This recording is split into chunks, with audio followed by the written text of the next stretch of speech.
시편 119편 강의 15번째 두 마음을 버리고 한 마음 하나님의 말씀으로, 이것이 오늘 말씀의 주제입니다.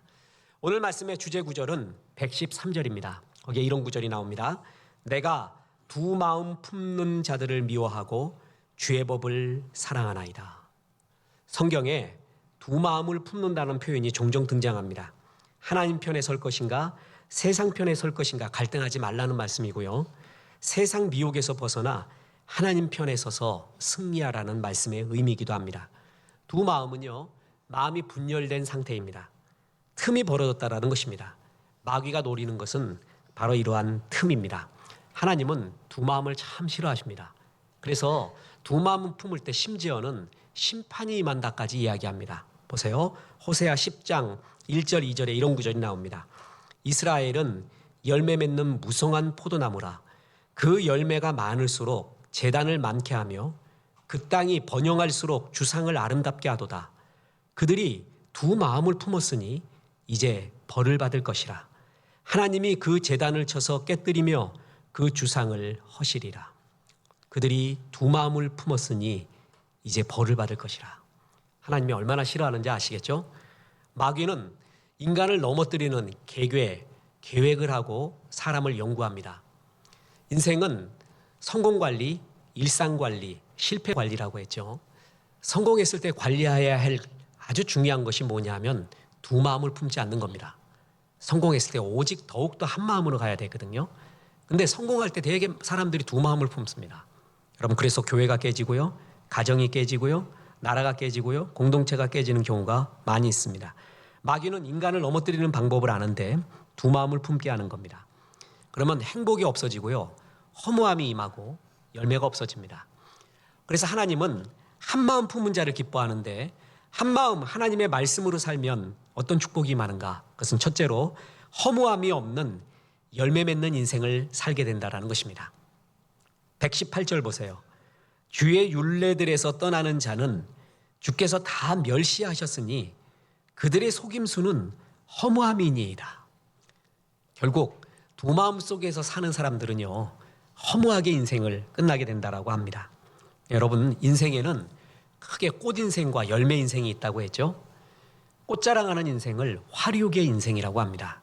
아무것도 아닙니다. 다 없어지는 겁니다. 열매 인생이 최고입니다. 내가 너희를 꽃을 위하여 부르지 않았다 그랬어요. 열매를 위해 부른다고 했거든요. 풍경 사진을 찍는 작가들 가운데 백꽃의 아름다움을 많이 알 겁니다. 꽃 중에요, 제 개인적으로도 백꽃이 제일 이뻐요. 그렇게 이쁠 수가 없습니다. 근데 백꽃이 피었다 그러면 사진가들이 빨리 모여 찍어야 됩니다. 왜냐하면 그 다음 날이나 그 다다음 날 주인이 그 꽃을 다 따버립니다. 이유가 뭔지 아세요?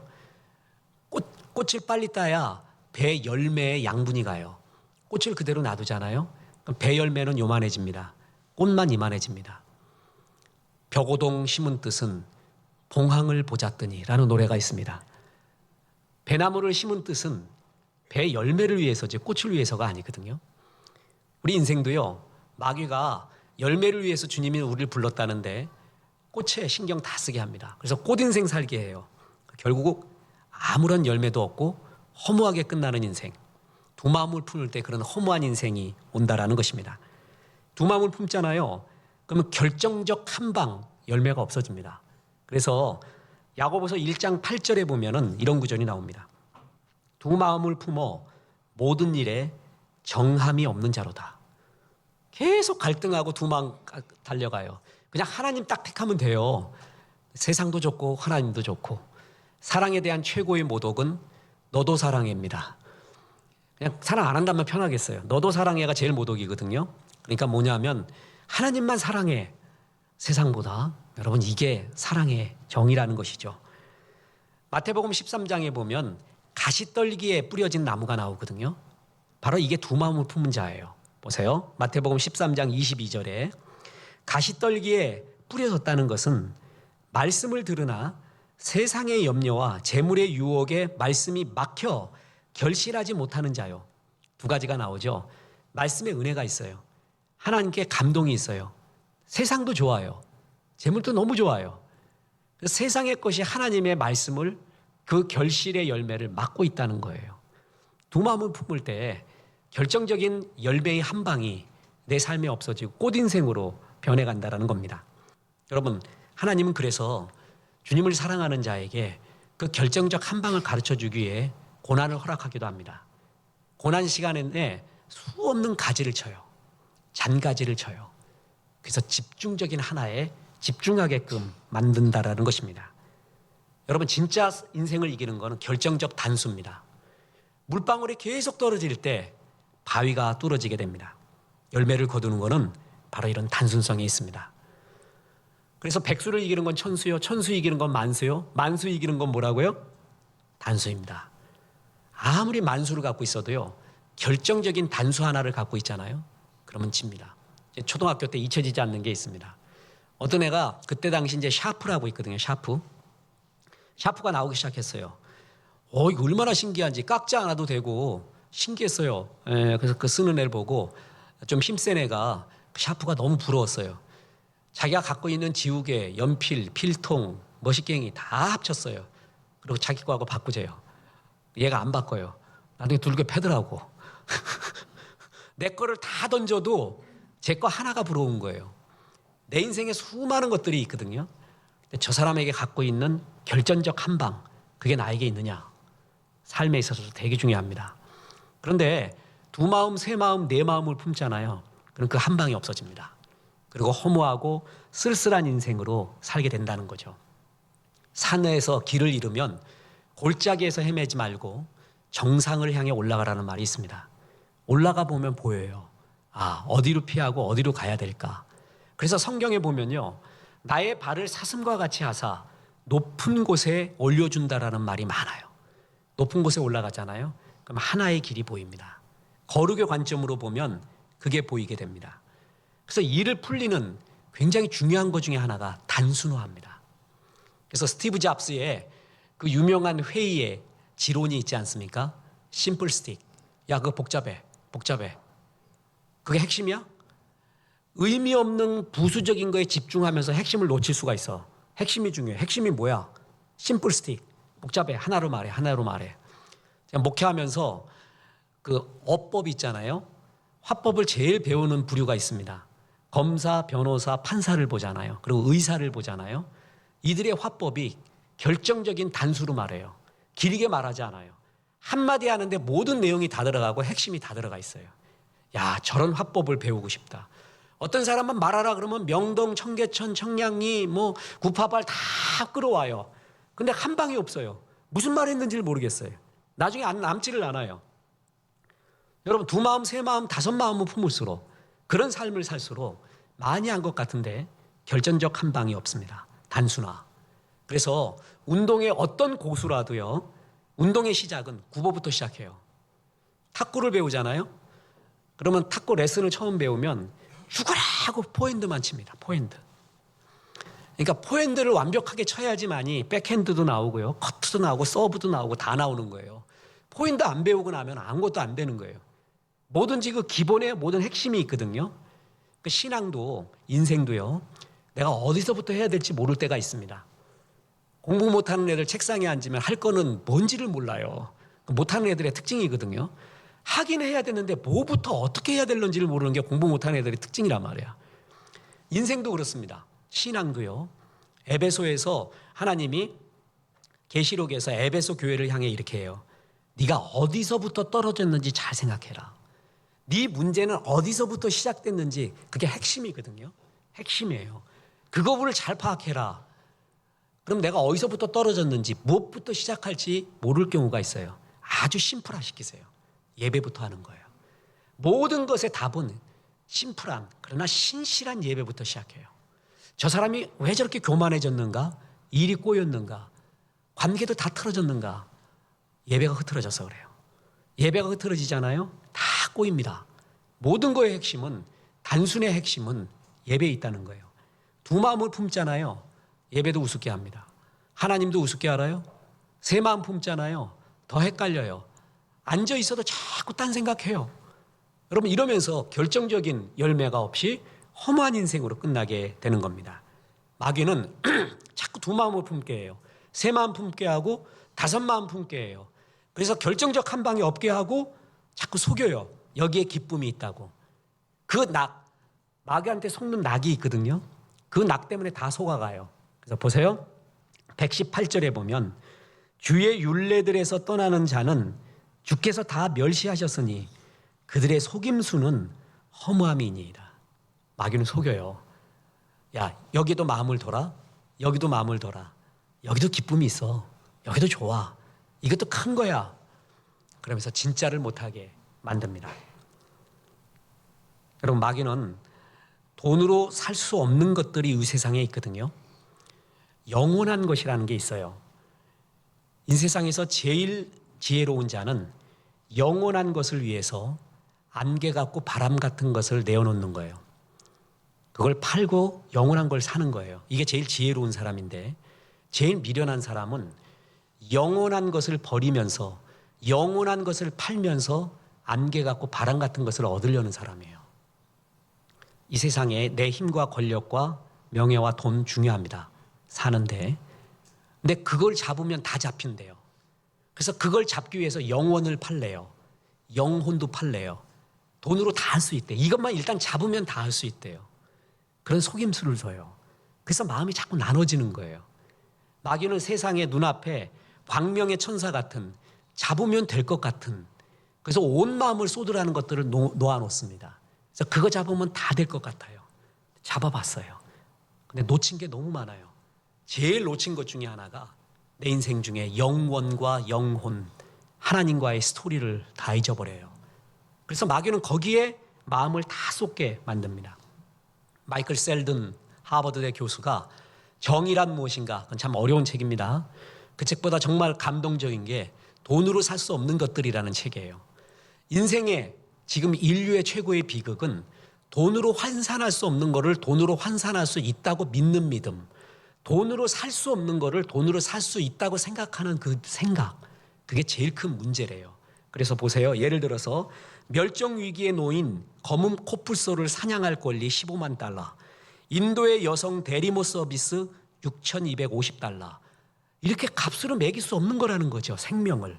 그건 영원한 것이라는 거예요. 그런데 마귀는 다 값으로 매길 수 있대요. 돈 가지면 영혼도 살 수 있대요. 그래서 네 마음을 자꾸 이제 이걸 갖고 하나님보다도 현실과 재리의 유혹과 생각과 이걸 잡으라고 자꾸 마음을 나눠지게 한다는 거예요. 잡아봐요. 그게 되는가 말입니다. 흔한 말로 마귀가 이런 말합니다. 돈만 있으면 귀신도 부릴 수 있다. 그래, 귀신은 부려. 근데 영혼은 살 수 없어요. 천국도 살 수 없고 은혜도 살 수 없고 사랑, 배려, 존경, 지혜, 열정, 천국, 이거는 화폐로, 돈으로 환산할 수 없는 그 무엇입니다. 보세요. 그렇지만 이것이 돈으로 환산할 수 없는 그게 우리 삶의 진짜 행복이요, 핵심 아닙니까? 인생에서 제일 행복한 사람은요, 돈으로 살 수 있는 수만 개를 가진 사람보다 돈으로 살 수 없는 결정적인 한두 방을 갖고 있는 사람이 있어요. 이게 진짜 행복하고 부럽고 쓸모있는 멋진 열매 인생이라는 것이죠. 마귀는 두 마음, 세 마음, 네 마음 품게 해가지고 하나도 못 잡게 합니다. 열매 없게 합니다. 다 이룬 것 같은데 그냥 꽃같이 아무것도 다 사라집니다. 허무하게 만드는 게 마귀라는 거예요. 그래서 한 마음 주의 말씀 품을 때 허무하지 않는 열매 인생을 살게 됩니다. 뿐만 아닙니다. 한 마음 주의 말씀을 품을 때 결론이자 두 번째 교훈, 결정적인 하나님의 도움이 임한다라는 것입니다. 자, 보세요. 114절. 주는 나의 은신처요 방패시라. 내가 주의 말씀을 바라나이다. 한 마음으로 주님 말씀 품다 보니까 하나님이 나의 은신처가 되고 방패가 되고 하나님의 도움이 임한다는 거예요. 그런데 두 마음, 세 마음 품잖아요. 그러니까 119절에 이런 구절이 나옵니다. 주께서 세상의 모든 악인들을 찌꺼기같이 버리시니 그러므로 내가 주의 증거들을 사랑하나이다. 그냥 그 찌꺼기같이 버린대요. 두 마음, 세 마음 품은 사람을. 다윗이 골리앗에게 나갈 때요, 했던 유명한 말이 있습니다. 너는 칼과 창과 단창으로 나온다 그랬죠. 나는 만군의 여호와. 칼과 창과 단창, 수많은 걸 갖고 있지만 나에겐 더 큰 결정적인 한 방이 있대요. 하나님의 도움이라는 거예요. 여러분, 하나님의 도움이 만약에 없잖아요? 그러면 골리앗보다 더 큰 칼과 창과 단창이 우리에게 필요합니다. 니체가 선악의 저편에서 이런 말을 했습니다. 괴물과 싸우느라고 네가 괴물이 되지 말라. 그거는 산에서나 가능하다니까. 지금 괴물과 싸우려면 내가 더 큰 괴물 돼야 이기지. 어떻게 괴물을 이겨요? 골리앗 이기려면은요, 더 큰 칼과 더 큰 창과 더 큰 단창이 필요한 거예요. 그래야 이기는 거예요. 더 큰 괴물 스타일이 돼야 된다는 거예요. 세상의 논리는 그렇거든요. 근데 너는 칼과 창과 단창으로 오지만 나는 만군의 여호와라는 너의 차원과는 다른 그 무엇을 갖고 있다는 거예요. 그 하나님의 나라, 내가 괴물이 안 되면서도 이길 수 있는 것, 하나님의 도움이라는 것이 하나님께 있다는 거죠. 그래서 이길 수 있는 거잖아요. 여러분, 믿는 자에게는 한 마음을 품을수록 하나님은 결정적으로 주의 도움이 임한대요. 그리고 정말 듣기 괴로운 말이 있습니다. 근데 정확한 하나님 말이 있거든요. 두 마음 품으면 내 도움 받기 끝내라. 성경에 나와요. 보세요. 야고보서 1장 7절 8절에 이런 구절이 나옵니다. 이런 사람은 무엇이든지 주께 얻기를 생각하지 말라.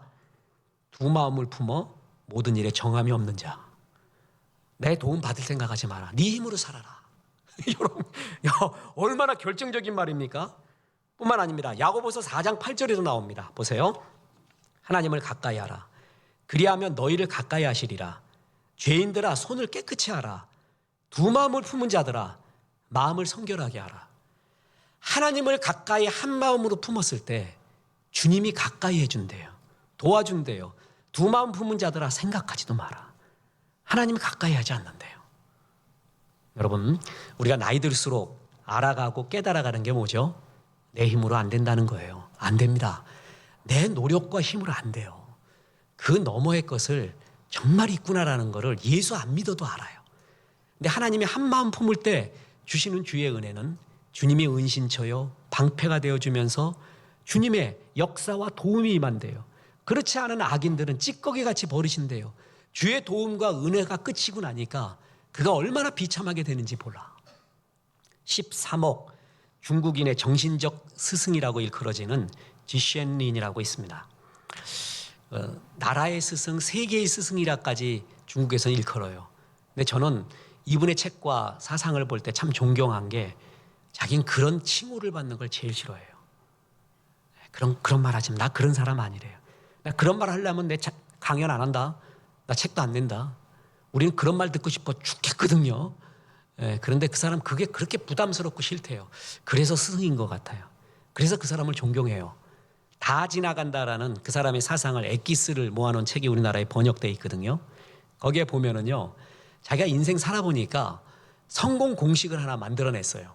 인생 성공한 사람이 그 공식이 이렇게 나옵니다. 천부적 소질 플러스 근면 플러스 기회. 다시 말해볼까요? 천부적 소질 플러스 근면 플러스 기회. 이 중에 하늘이 주어진 게 두 가지입니다. 천부적 소질, 기회. 이건 하늘이 주는 거예요. 근면은 하나만 속해요. 그가 이런 말을 했습니다.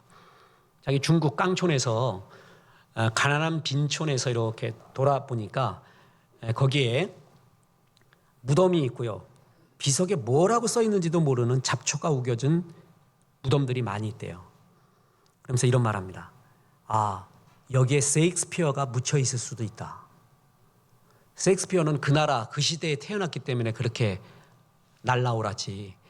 만약에 지금 이 빈촌에 먹고 사는 거 힘들고 농사 지어야 되는 때에 셰익스피어가 여기서 태어났으면 얘는 그냥 이렇게 살다가 고생하다가 여기 묻혔을 거라는 거예요. 그래서 인생의 성공은 기회가 주어져야 된대요. 때가 주어져야 된대요. 그래서 천부적 소질, 근면, 기회 세 가지가 있어야 된대요. 이 사람 예수 믿는 사람이 아니에요. 근데도 아는 거는 하늘의 도움이 인생이 3이라고 치면 하늘의 도움이 2이 있어야 된다는 거예요. 우리는 인생 살면서 합니다. 이게 내 힘이 아니에요. 빌 게이츠가 반성하면서 말했죠. Life is unfair. Get used to it. 인생 불공평하다. 빨리 받아들여라 젊은 아들아. 젊은 애들아. 이거 익숙해져야 산다. 내가 이렇게 부자 될 사람 아니거든. 근데 내가 된 게 참 미안하기도 하고 참 거시기하다. 여러분, 하늘의 도움이 없으면 이게 안 된다는 거예요. 이상하게 똑같은 행동을 했는데도요. 어떤 사람은 접시물에 빠져도 익사되는 사람이 있고 어떤 사람은 깊은 바다에 빠졌는데 물고기 물고 나와요. 이건 어쩌면 좋겠어요. 재작년에 노벨 물리학상 공동 수상자인 마이클 코스틀리치 브라운대 교수가 서울 홍릉의 고등과학원에서 미래창조과학부 장관과 간담회를 가졌습니다. 그냥 우연히 그 기사를 보게 됐는데 난 거기서 기절하는 줄 알았어요. 그 교수가 이렇게 말합니다. 노벨상은 99%가 운입니다. 흥미가 생기면 연구하고 앞으로 어떤 결과가 나올는지 아무도 모르지만 하나 걸리면 노벨상 받는 겁니다. 이 말 듣고 정말 진실하다. 물론 인생이 모두 운이라는 게 아니죠. 근데 에디슨이 인용했던 유명한 말이 있잖아요. 천재와 열매는 99의 노력과 1%의 영감. 근데 인간이 99의 노력을 해도 1%의 하늘로부터 주어지는 영감과 역사가 없으면 안 된다. 그게 핵심이라 그랬잖아요. 똑같은 말 하는 거예요. 내가 인생은 세우고 지키는 거거든요. 여호와께서 집을 세우지 아니하시면 세우는 자의 수고가 헛되며 여호와께서 성을 지키지 아니하시면 파수꾼의 깨어 있음이 허사로다. 너희가 이른 아침부터 저녁 늦은 시간까지 수고의 떡을 먹음이 허사로다. 하나님의 도움이 없으면 다 안 된대요. 이게 우리 인생 살아가면서 알거든요. 그런데 어느 때 하나님의 도움이 임하느냐? 한 마음, 주의 마음을 품을 때예요. 두 마음, 세 마음 품을 때마다 주님이 말합니다. 네가 알아서 살아라. 네 힘으로 살아라. 결국 되나 보자. 네 힘으로 살아라. 인생 하나님의 도움은 한 마음 품을 때 더 전격적으로 나오게 됩니다. 여러분 아들, 딸을 위해 기도할 때 아브라함처럼 되게 해주세요. 모세처럼 되게 해주세요. 엘리야처럼 되게 해주세요. 많은 기도를 하잖아요. 되도록이면 요셉처럼 되게 해주세요. 기도는 안 했으면 좋겠습니다. 이거는 실화인데 우리 교회 어떤 분이 닉네임이 요셉이 있었어요. 요셉에 대한 강해를 설교를 쭉 다 듣고 나더니 요셉을 빼버렸습니다. 그러면서 자기 안 하겠대 요셉을. 왜 그래 봤더니 요셉 너무 고생했대.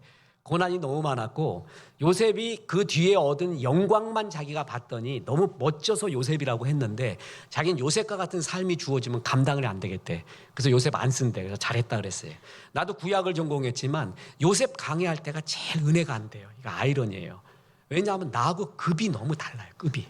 나는 주니어 플라이급이고 그거는 슈퍼 무제한 헤비급이에요. 둘이 요이 땡 하면은요 기합 소리에 저는 쓰러져 버립니다. 너무 틈이 없어요. 그냥 완벽해요. 근데 베드로님 보세요. 얼마나 좋은가. 벌써 웃음이 나오잖아요. 베드로님. 그리고 야곱도 그렇고 지금 이런 게 좋아요. 그래서 요셉같이 살게 해주십시오. 그러면은 그 고난이 임할 수도 있습니다. 그런데 이 사람이 있어요. 이 사람같이 되게 해주세요라고 저는 생각하는 사람 한 사람이 있습니다. 이삭이에요. 이삭의 이미지는요. 황혼역회, 아메리카노 혹은 취향에 따라 카페라테를 들고 아내와 함께 편하게 황혼을 보면서 커피를 마시며 인생을 즐기는 여유 있는 사람의 모습이에요. 그의 이미지는 여유, 넉넉함, 그리고 화평, 온유, 순탄함이에요. 그런데 또 하나가 있어요. 마이더스 손. 이게 이삭의 이미지입니다. 이삭은 결정적인 한 방에 순종을 합니다. 아버지 아브라함이 자기 끌고 가서 제물로 바치려고 했잖아요. 아버지 번제할 단도 있고요. 땔감도 있는데 번제할 제물이 어디 있습니까? 아버지가 은유적으로 너야 임마. 그럴 때 이삭이 이럴 수도 있어요. 아버지 나도 이제 힘셉니다. 당신이 누우시오. 내지내갖고 같이 싸우던가 아버지 미쳤습니까 하던가 이럴 수도 있거든요. 이삭이 누워버립니다. 결정적인 순종 한 방에 하나님이 이삭을 축복을 합니다. 이삭의 이미지 순탄함, 평화, 화평, 온유함, 낭만, 넉넉함. 참 좋아요. 전 이삭이. 그런데 이삭에게 만약에 평탄과 온유와 평화의 사람, 낭만만 있다고 하면 인생에서 못 이기죠. 이런 사람이 있잖아. 사람은 되게 좋아. 근데 되는 건 없어. 인생이 그렇게 쉬운 게 아니거든요. 좀 악한 놈이 이기잖아요. 근데 이삭이 이길 수 있는 이유가 있었다니까. 그게 마이더스 손. 이삭이 하나님이 함께한 거예요. 그래서 이삭이 흉년을 맞아서 블레셋 땅으로 갑니다. 블레셋이 이방 사람한테 좋은 땅 줍니까? 척박한 땅을 주죠. 이삭이 또 어떤 사람이냐면요, 아버지 아브라함이 팠던 우물에 그것을 그대로 팝니다. 그래서 마틴 로이드 존스 목사님은 부흥이 뭐냐, 신앙이 옛날부터 검증된 그것을 그대로 하는 거. 아버지가 팠던 우물 그대로 팝니다. 그리고 아버지가 지었던 이름 그대로 해요. 모든 신앙의 영웅들이 이게 신앙에서 인생에서 성공해야 하고 말하는 공통점이 있거든요. 그게 아버지 아브라함의 우물이에요. 야곱은 그걸 그대로 팝니다. 그랬더니 다 터져요. 그랄 사람들이 와가지고 시비를 겁니다. 내놓으라 그래요. 그러니까 야, 줘버려라. 그리고 딴 데 갑니다. 그랬더니 거기도 또 터졌네. 그랄 사람이 또 이것도 내놔 그랬더니 이삭이 줘버려 그냥. 또 갔어요. 그래서 또 터졌네. 이제 그랄 사람이 달라고 소리 안 합니다. 이건 뭔가 보이지 않는 힘이 함께하고 있는 거예요. 이거 잘못 건드렸다가는 그 우물에 내가 치여 죽을 것 같아. 그래서 내버려 둡니다. 그래서 이삭이 이제 편하게 우물 파갖고 황 터졌어요. 주께서 나를 이렇게 넓은 곳으로 평탄하게 인도하셨다. 그래서 이름을 르호봇이라고 짓습니다. 보세요. 그게 창세기 26장 22절에 나옵니다. 이삭이 거기서 옮겨 다른 우물들을 팠더니 그들이 다투지 아니하였으므로 그 이름을 르호봇이라 하여 이르되 이제는 여호와께서 우리를 위하여 넓게 하셨으니 이 땅에서 우리가 번성하리로다 하였더라. 다시 말합니다. 이삭이 정말 멋진 삶이에요. 이삭의 이미지가 약간 여성스러운 게 있어요. 낭만이 있어요. 이삭은 여유가 있어요. 넉넉함이 있어요. 그리고 순탄해요. 그리고 화평해요. 싸우지 않아요. 온유해요. 이것만 있으면 인생에서 진다니까요. 사람은 좋은데 어떤 경쟁력이 없어. 이런 사람들 많잖아요. 그냥 조선시대 태어났으면 참 효자라고 그냥 막 말이 많을 거예요. 근데 지금 태어나가지고 이것이 재주가 없어가지고 환장하는 애들이 얼마나 많아요. 이런 애들이 있단 말이야. 이런 애들이 너무 착해 죽겠어. 이것이 좀 악해보라 그래. 좀 이기적이 돼보라 그래. 이긴다고. 근데 애가 천성이 착해 그냥. 그런 애 있단 말이야. 이런 애 세상에서 못 이겨요. 이삭 같은 사람 세상에서 못 이겨요. 근데 이겼단 말이죠. 역사가 일어났단 말이죠. 뭐 때문에요? 하나님이 함께한 거예요. 대책이 없습니다. 이삭은 하나님의 도움 받습니다. 그래서 괴물이 되지 않고도 이 세상을 이길 수가 있었습니다. 나이 들수록 압니다. 하나님의 도움이라는 건 있다. 그게 얼마나 소중한가. 그건 한 마음 품을 때 주님이 임합니다. 두 마음 품은 자한테 이야기합니다. 너 내 도움 받을 생각하지 마라. 두 마음을 품어 정함이 없는 자야. 내 도움 받지 마라. 네 힘으로 살아가라. 너 나중에 악인의 찌꺼기 같이 없어질 것이다. 하나님의 도움. 그거는요, 내가 할 수 없는 거, 이제는 안 된다고 얘기하고 그러나 결정적인 거, 주님의 도움이라는 것이 있다라는 겁니다. 그래서 지난번에 설교했죠. 로마서 8장 26절 보세요. 이와 같이 성령도 우리의 연약함을 도우신다. 순 안티 람바로마, 순 with 함께, 안티 반대로, 암바로마 번쩍 들다. 번쩍 들어가지고 내 앞에 장애와 문제가 있어요. 내 힘이 안 돼요. 근데 하나님이 그거를 람바로마 번쩍 들어갔고 다른 방향으로 안티 쪽으로 집어 던져버린대요.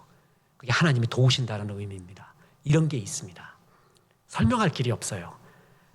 말로 다 할 수 없는 게 있어요. 논리로 설명할 수 없는 게 있고요. 돈으로 이룰 수 없는 일이 있어요. 마귀는 돈으로 다 된대요. 어느 정도는 됩니다. 그러나 결정적인 걸 못 삽니다. 말로 어떤 것들은 다 표현돼요. 결정적인 그 무엇은 안 돼요. 이 결정적인 것을 쥐고 있는 게 하나님이에요. 하나님이 주님께 한 마음 품는 자에게 역사를 일으키고 그에게 집중해주고 주의 도움이 임한다는 거예요. 한 마음은 집중한다는 거예요. 그건 다른 걸 버린다는 의미와 똑같습니다. 여러분 보세요. 여러분 지금 여기 앉아 있잖아요. 지금 다른 걸 버린 겁니다. 하나님이 나중에 보시는 거는요, 내가 이루어 놓은 일도 보지만요, 하나님을 믿기 때문에 안 한 것이 있어요. 하나님을 믿기 때문에 버린 게 있거든요. 그것도 나의 열매입니다. 자, 여러분이 지금 이 시간에 술집에 가 있을 수도 있는 거예요. 야, 일요일 날 아침에 먹는 술이 얼마나 맛있는 줄 아냐? 그리고 거기 가 있는 거예요. 그때부터 취해 있을 수도 있어요. 그런데 예수 믿기 때문에 그걸 안 한 거예요. 버린 거죠. 그것도 열매예요. 때론 말해요. 훌륭하고 큰 일만 이루어야지만이 열매는 아닙니다. 어느 성도님이 있습니다. 주일날에도 일해야 된대요. 저는 잊혀지지 않는 말이 제가 학교 다닐 때 부학생 회장인가 이렇게 나왔던 애가 있습니다. 그래서 서클룸으로 들어와서 자기 좀 찍어달래요. 그래서 김모모입니다. 얘가 나중에 죽습니다. 데모하다가. 그래서 열사가 되었어요. 잊혀지지 않아요. 그래서 아이고야 기독학생회 저절로 들어왔구나. 전도다. 그래갖고 전도를 했어요. 얘가 하는 말이 자긴 일요일 날 엄마 도와서 일하러 가야 된대요. 엄마가 시장에서 생선을 파는데 자기 일요일 날 도와준대요. 근데 그 다음에 할 말을 잊어버렸어요.